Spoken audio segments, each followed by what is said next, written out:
This is Quigg and Cassius for IFL-TV in association with MGM Marbella. We're at the Lowry Hotel here in Manchester for the press conference for Glory Road. What a great title that is. Do you like that one? Not really. Oh, thanks. Good poster.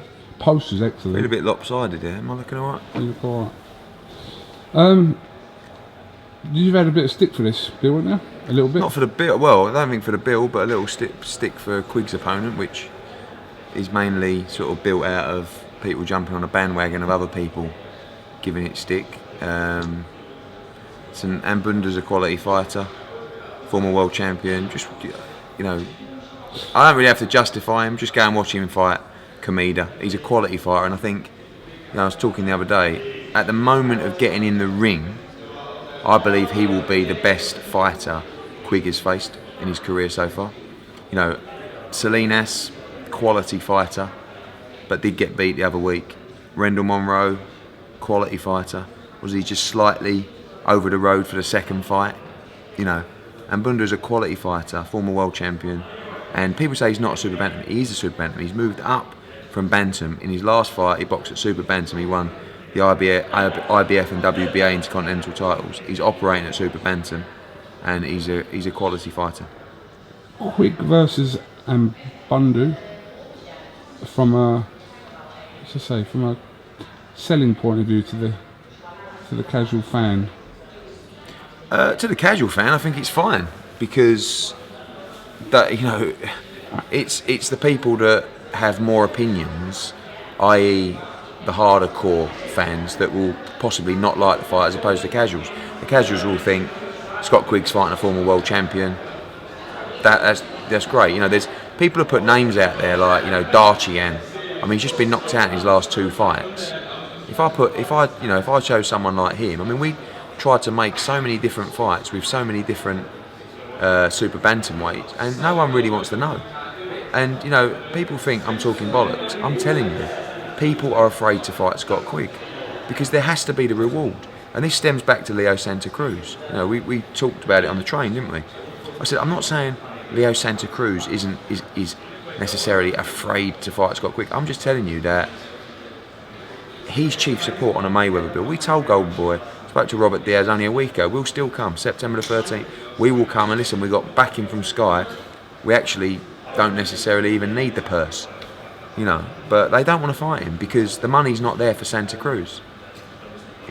So he's not going to fight Scott Quigg because he knows it's a tough fight, 50-50 fight. He's only going to put that on the line if there's a big purse involved. And actually Santa Cruz isn't really the draw that's going to, he's not going to headline his own show on Showtime. So when do you see Scott Quigg actually having it with the top super when they agree to fight him? I mean, Martinez obviously fighting Frampton, done a great job bringing him over there. Hopefully, Carl wins. I talked to Jake McGuigan yesterday, and I told him I'm absolutely desperate for you guys to win. And the whole thing about the Frampton thing with us, I like Frampton. I think he's a wonderful fighter, and I just want to make Quigg Frampton. It doesn't matter who people think is going to win. We just know it's a wonderful fight, and it's the biggest fight for both of them in the division. And fingers crossed, Carl can beat Kiko. And there's absolutely no reason why that fight shouldn't be made. So, do you know if I can't see Leo Santa Cruz fighting Frampton or Quigg, to be honest with you. So they might as well just fight each other. It's the biggest fight out there, and it's the biggest money earner for both fighters. If Frampton beats Martinez, whose ball is the court in regarding to? I believe both, because they're both world champions. People say, oh well, Quigg's won his world. The fact is, they're both world champions. Like it or not, they are. You don't like the way Scott Quigg won the world title, I'm sorry, but go and look at the fact. He is the WBA world champion. Is there an argument that the IBF title is more credible than the WBA regular? Possibly, but again, it doesn't matter. Quigg's headline shows. All you do is you say, look, you get together, 50-50, all the money in the pot. Just go and make yourself a fortune, boys. This is what it's about. It's not about. Frampton's he's got the winner of that fight must fight Avalos in a mandatory. So I don't know what's going to happen there. And he'll ask for an exemption for a unification. That could be a way for him, but we can't do any more than we're doing to try and make fights. Santa Cruz will go to fight you in your backyard. Doesn't matter. Frampton, that fight wasn't available. But all I was so close with Gekpo. Then he starts looking at footage. He looked at the Munyai fight, and not being funny, Munyai's a quality fighter, by the way. Scott absolutely demolished him, and people know that Munyai's a quality fighter. People are not queuing up to fight Scott Quigg. That's the bottom line. And Bundu is a tough fight. It really is, and he'll come to win. He's had a decent camp, and he's coming off a decent win at Super Bantam. So it is. I think it's a credible fight. Unfortunately, we live in a world of social media where people's views and comments sort of snowball, and then everyone end up. I was getting people going, "Oh, this Ambunda. Who's this?" It's like, well, have you looked at his record or watched him? No, but everyone said it's shit. It's like, well, have a look. Does the fight capture the imagination? Probably. All I can tell you is it's a good fight. I can't sit here with you, Quigg, and go, "This is an absolute fight of the year." I believe it will be a great fight, and I believe it's actually a tough fight for Scott. But is it Quigg against Leo Santa Cruz? No. Is it Quigg against Frampton? No. But is it Quigg defending his world title against a quality fighter? Yes. From a fan point of view, we're all fans, but from a fan point of view, I talk from personally, I would have rather seen Quigg and Galahad rather than Quigg and Bundu. And I think a lot of people see that. What would you say to that then? And they made an offer. Yeah, they made an offer. The offer was okay. It wasn't a bad offer. It wasn't a great offer. I like Kid Galahad. So I'm going to be with him next week, and I think he's a good fighter. There's loads of things that need to be struck out in a deal for him challenging for a world title. But again, and no disrespect to Barry, because I like him. I do like him a lot, and I do think he's a good fighter. But the best fighter that Kid Galahad's been in with is Jazza Dickens, and he was behind on the judges' scorecards till he stopped him in the 10th round. So he needs to step up and have a decent fight. He's fighting Tyson Cave, who Willie Casey knocked out in a round, I think. He's actually not bad, Tyson Cave. It's going to be a horrible fight because stylistically they're both nightmares. But I think the Galahad fight and Quigg fight could happen in the future. But I feel like he needs a bit more credibility. I understand what you're saying, but I just... He's done it all domestically, and I suppose he's... But who's he fought? Look, again, I don't want to sit here and slag him off because I like him, but I think if you're chasing a fight, you need to go out and make a statement in a fight. Let him fight Salinas. Let him fight Munyai. Let him fight, I don't know. But he's just not fighting anyone who's really credible, and it's difficult for, especially Scott and Joe. They look at him, they think, give him a shot. When's he going to fight someone decent? And it's not just me making the decisions as well. Scott and Joe make the decisions as well, and they accepted a lot of opponents that we put before them, and these opponents didn't want to know. Our list of people we went through. We were looking at Terrazas, we were looking at Caesar. Can't remember his name. The Southpaw kid. Can't remember his name. We were looking at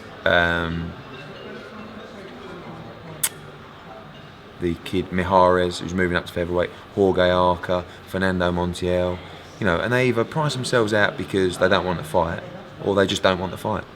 So, he's up for fighting anyway, and I needed to find someone that I believe is a good fight, and I believe that Ambunda is a good fight, and the proof will be in the pudding. Alright, we'll see you on September the 13th. Anthony Crolla. Just walked in. Let's talk about huge fight for Anthony Crolla this year.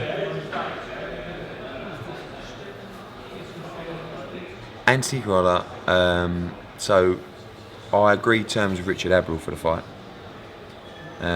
with his manager, and I then got wind that there was a legal dispute between his current advisor and his previous advisors. The thing was a mess, and then having thought we were good to progress because terms were agreed, he ended up doing a deal with Edis Taiti of Finland, from the other lot, The whole thing's a mess. But I was very, very close, but I couldn't deliver it. And Did you look at Hank Lundy? yeah, I presented about 10 fighters to Anthony and Joe, and we all went through them. We weighed up the risk reward, weighed up the money, and really, the bottom line on it was that the Hank Lundy fight is a really, really, really difficult fight. Lundy may even be the favourite in that fight, but when I was speaking to the WBC, they couldn't give me the carrot or the caveat to make that risk worthwhile. You understand what I'm saying? Right. So, and look, I know it might be frustrating for fans to say, well, but he's a good fighter. Why don't you just get in there and have it with him? It doesn't work like that. Do you know what I mean? We've all got a responsibility to push them in the right directions and advance them in the right way. And if the financial reward is not there for a fight that tough, and it hasn't got anything attached to it, if the WBC would have turned around and said, actually, what we'll do is the winner of Lundy against Crolla can fight the winner of Figueroa against Estrada, 100% Anthony would have taken that fight. But there was no reason for that fight other than the fact that it was just a good fight against a tough fighter, but the money was just average. Do you understand? And sometimes maybe I give too much away to fight fans, but I want to explain the dynamics of the business, because it's not just, it's a bit like Frotch against Golovkin.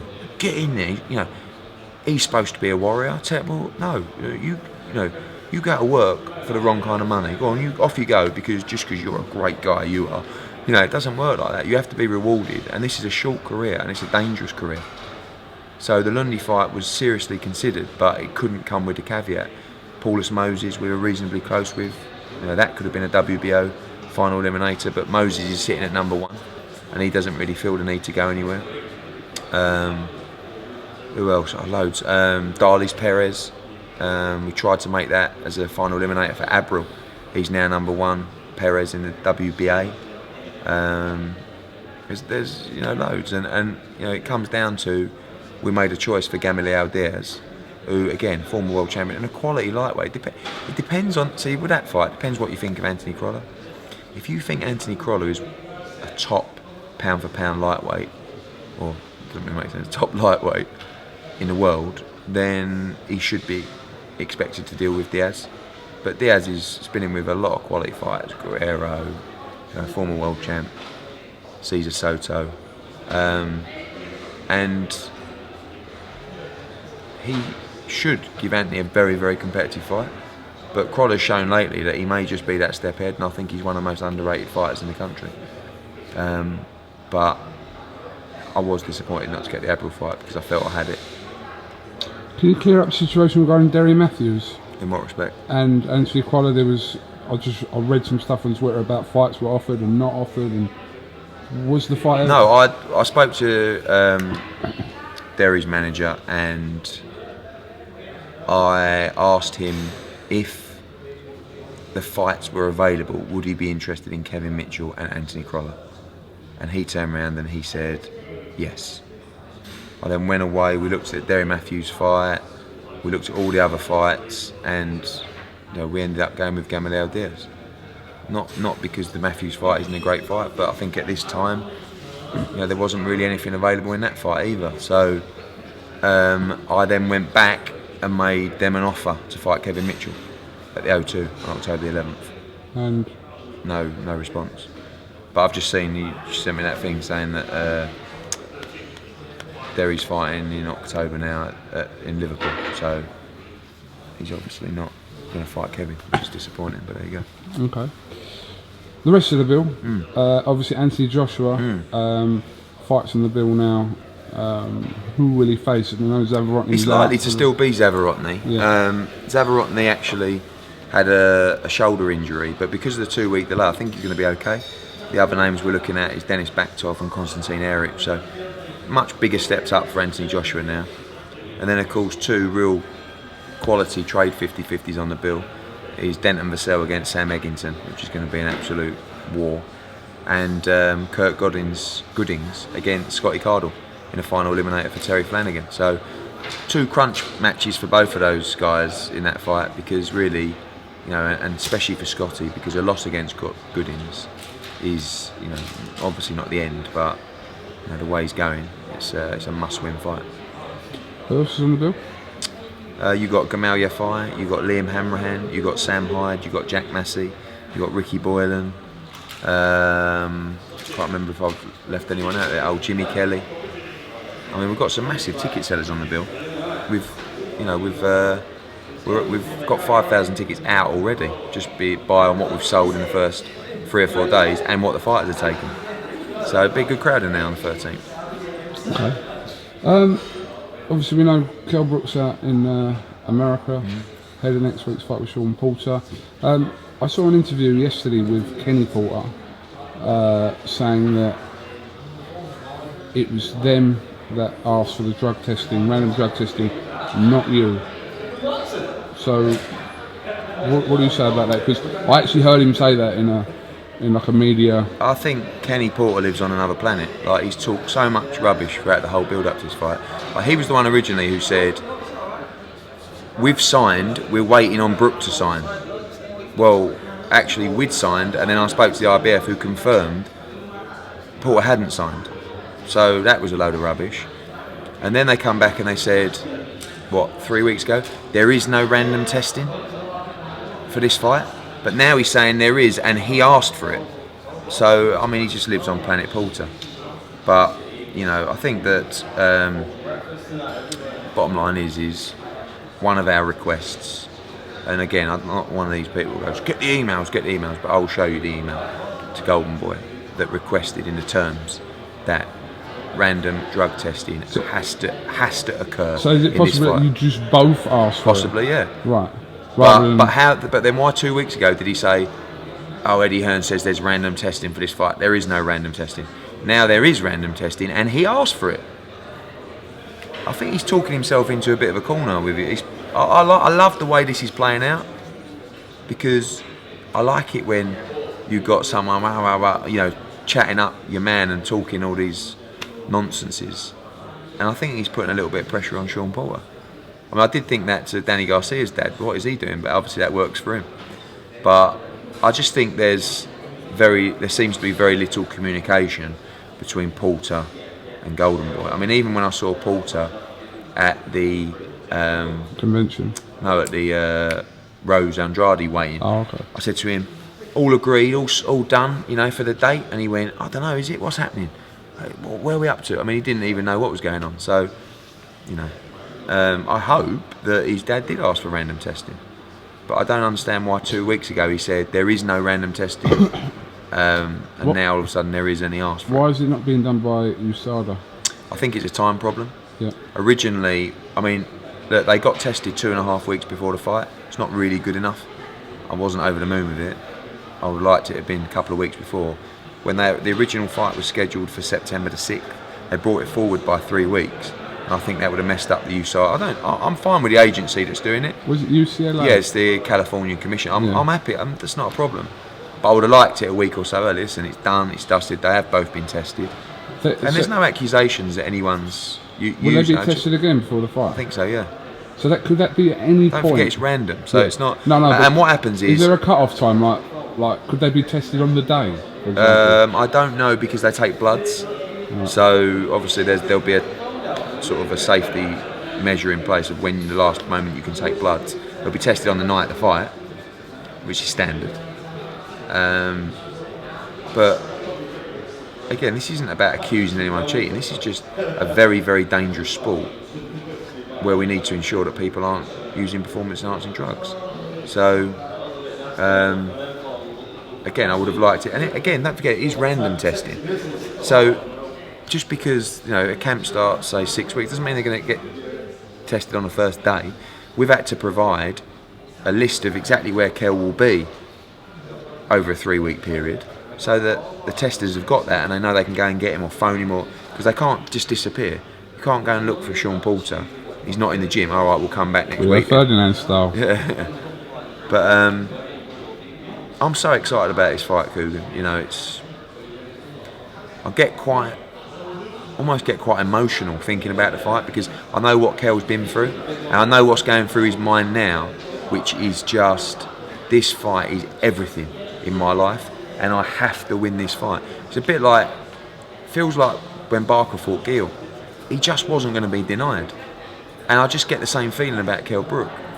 You know, and I know I had a little rant on Twitter earlier this week, you know, but it pisses me off that you don't have to think he's going to win the fight. I'm not asking people to tweet him and go, "You're going to do this, Kell," if you don't believe it. But I don't like the negativity when you've got a bloke over there that has worked his entire life for this moment, and he's in a fucking tough sport, you know.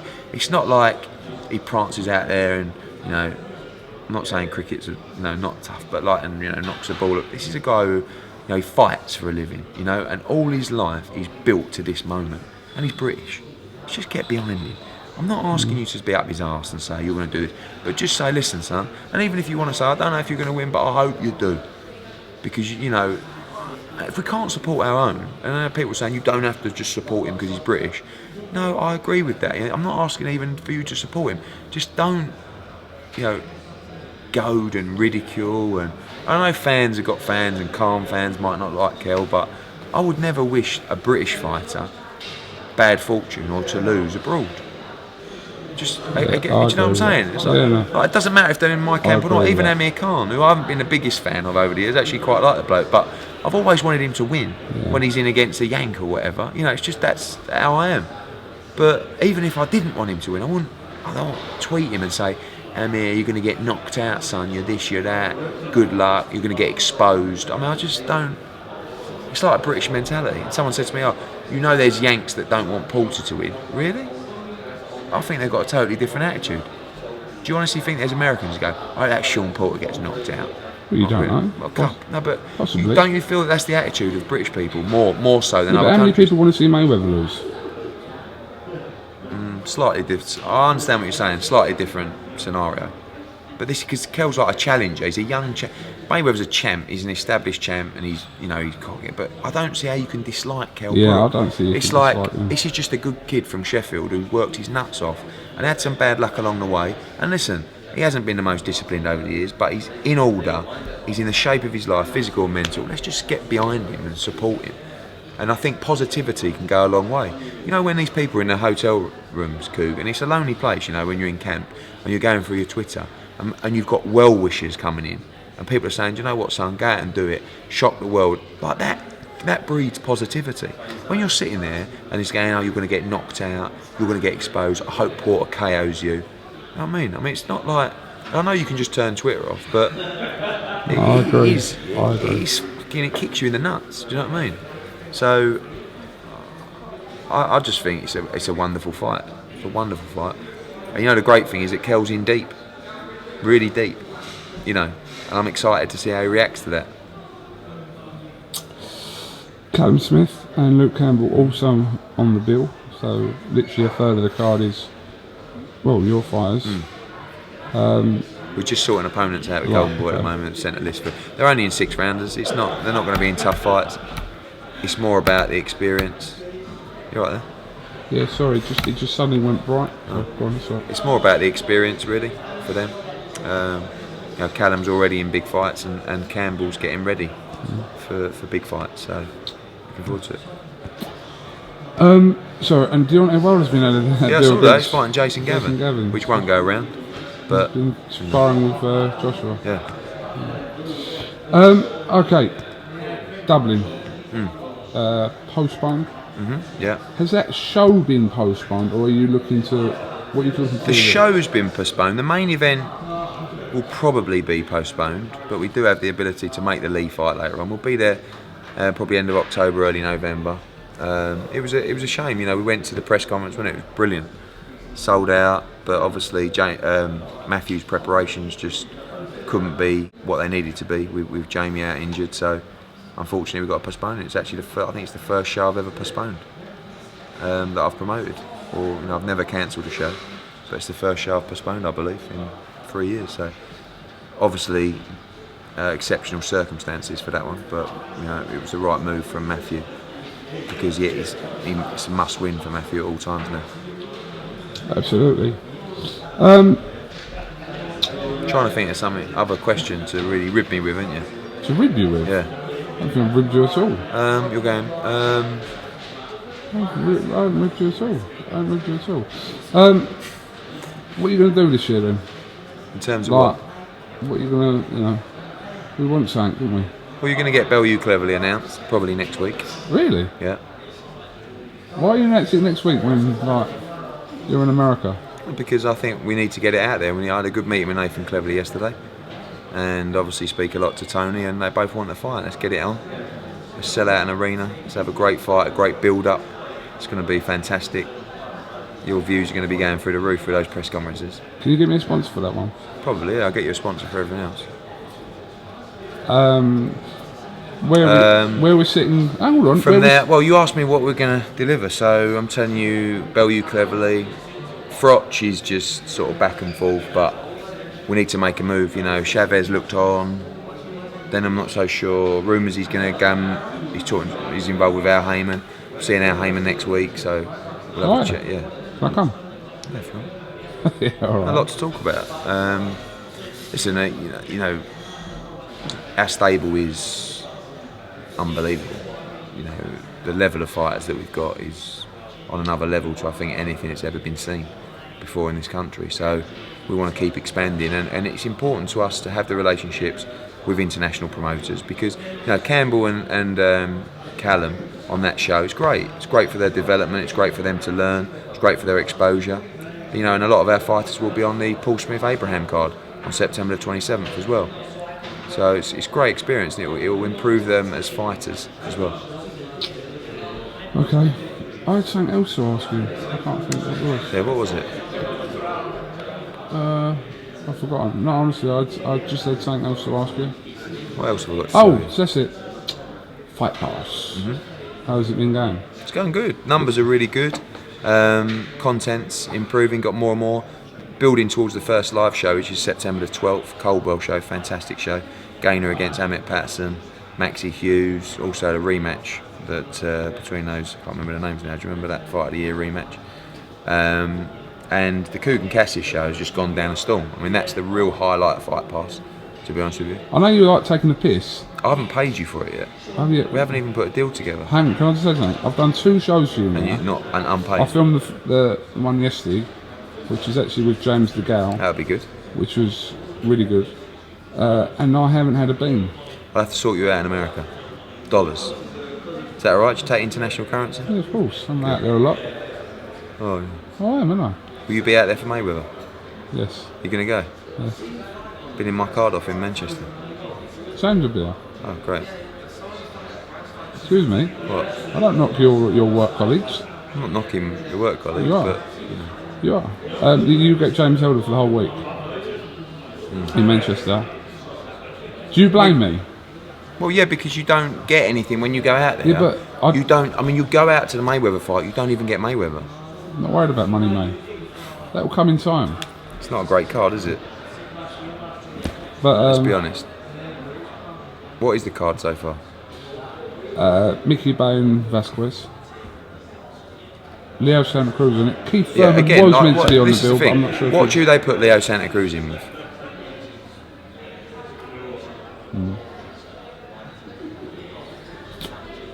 We'll wait and see. But yeah, sorry. I can only apologise. As you said, I'm sure the show will still go on. Actually, do you know what? I've said to James, if he wants to go out there on his own. Swap. Listen, I'm being serious. If he wanted to go out there, I'll tell you what, we've both applied for it. One of us will get it. Well, obviously you, because you're big time Charlie. It's not true, and you know it. What else have I got to tell you? September the 13th, Scott Quigg, Anthony Crolla, Anthony Joshua, Eggington versus Vassell, Goodings against Cardle, Hanrahan, Yafai, blah blah. September 27th, Abraham against Smith for the world title. I'm going to take Cal Yafai to fight for the IBF Intercontinental title. I'm going to take Stephen Smith, I think, and I'm probably going to take Luke Campbell as well. October the 4th is a show I'm really looking forward to in Leeds. Josh Warrington, James McDonald defending his world title, Ricky Burns return, Brian Rowe's return. I think Callum Smith as well. Leeds is going to have its first big show. October the 25th, Coyle, Campbell in Hull, Gavin McDonnell. And October the 11th at the O2, that'll be announced probably next week actually, Mitchell, Joshua, Selby, Ryder, Boylan, Wald. And then probably November the 29th, Echo Arena most likely. Cleverly against Bellew. Tweet me. Clash of the Titans or Two Worlds Collide? Okay. What do you like? Tweeting. Two Worlds Collide, I think. Two Worlds Collide. Or, better than that, just tweet me your ideas for that poster. Alright. I've been thinking about And if they get the name right, they get VIP tickets. They get tickets. It's going to be a hot seller, this one. I was thinking about doing the other day, you know, like, there's a lot of sort of young designers out there. I was thinking about letting people design a fight poster and then using it for the show. Obviously paying them as well. I don't want to just take liberty. Your fight posters are pretty good. They are good. Visually They are good, yeah. The names are a bit wank sometimes, I'm not going to lie. That's Ross. Sometimes We've got this commercial guy for the fighters in charge of fighter marketing. But they look good, visually. And he's like, he puts together mood boards for posters, and you know, he's former Saatchi, you know, he's very. Most of us are just blaggers. All right, well, listen. This press conference is about to start. We've had a productive half hour. Just suggestions for you. Just make. If Chavez fighting around, and just make Froch the Gal. Yeah, I think it is. You know, that's a definite possibility. Just do that. How is it difficult if you made that fight to judge how many people you could cater that for? Because it's not a Wembley 80,000, but then again, it's not like what Froch the Gal. Yeah, it's not. It's an MEN or an O2. It's a 20,000 sell out in an hour. Yeah. Don't underestimate Froch, mate. He's massive, man. No, listen. No, I'm saying it's not. Be careful what you say about my man Froch. I didn't say anything. And he's doing tumble on Saturday. Yeah. Gymnastics show on BBC. Are you going to? No. I will watch though. All right, Eddie Ann, thanks for talking to us. See you in America. Will do.